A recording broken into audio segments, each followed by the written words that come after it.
Away from Kenyan politics, Africa has finally moved a step closer to create the biggest economic bloc since the creation of the World Trade Organization. This is after 44 out of the 55 African nations signed the long-awaited African Continental Free Trade Area Agreement in Kigali-Rwanda. Eugene Anangwe reports from Kigali. The 21st of March 2018, the day that Africa had an appointment with history.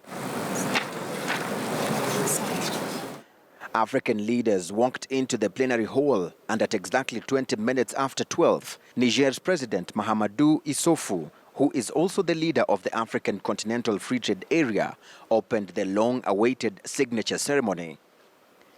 He was followed by Rwanda's President Paul Kagame, who is also the African Union chairperson. And thereafter, other leaders followed on to append their signatures in approval of the important milestone that was being made by Africa. The advantages we gain by creating one African market will also benefit our trading partners around the world, and that is a good thing. At the same time, we will be in a better position to leverage our growing strength and unity to secure Africa's rightful interests in the international arena. The leaders were signing three important documents: the agreement establishing the African Continental Free Trade Area that was signed by 44 countries, the protocol to the treaty establishing the African Economic Community relating to free movement of persons, rights of residence, and right of establishment, which was signed by 27 African countries, and the declaration for the launch of the African Continental Free Trade Area, Kigali Declaration, which was signed by 43 countries. But not all the 55 African countries were here to sign the historic agreement. Notably missing, although the seats remained unoccupied, was Burundi, which did not send any representative at this particular signing session. Also missing out was Nigeria, a country whose president has said that he's still seeking further consultation with the industry players back there. The former president of Nigeria, Olusegun Obasanjo, did not have kind words for those who missed out on the signing session. Now, I am surprised that any African leader at this point in time will be talking about either not understanding this as very important to be here, or to support what you are going to sign tomorrow. I see that as criminal to a fault. With all due respect, I see it as criminal to a fault. President Kagame, don't laugh. Now,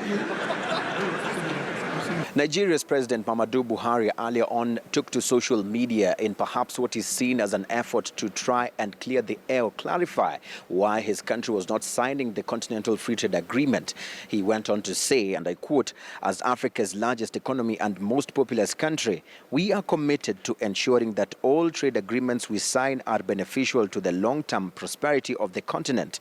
He went on to say that we are therefore widening and deepening domestic consultations on the Continental Free Trade Area to ensure that all concerns are respectfully addressed. Any African Free Trade Agreement must fairly and equitably represent the interests of Nigeria and indeed her African brothers and sisters. End of quote. One of the biggest fears by the countries that have been pessimistic towards this agreement has been the revenue loss as far as customs duties are concerned for goods that will no longer be attracting this kind of revenues. Former African Development Bank President Donald Kaberuka, however, says that the way the Continental Free Trade Agreement document is prepared is that there are enough safeguards to cushion against all the concerns raised by those with reservations to adopt it. So the idea that you are small, you are big, in a common market is a non-starter. It's a one space, and provided we actually respect the rules of origin, we have all the dispute resolution.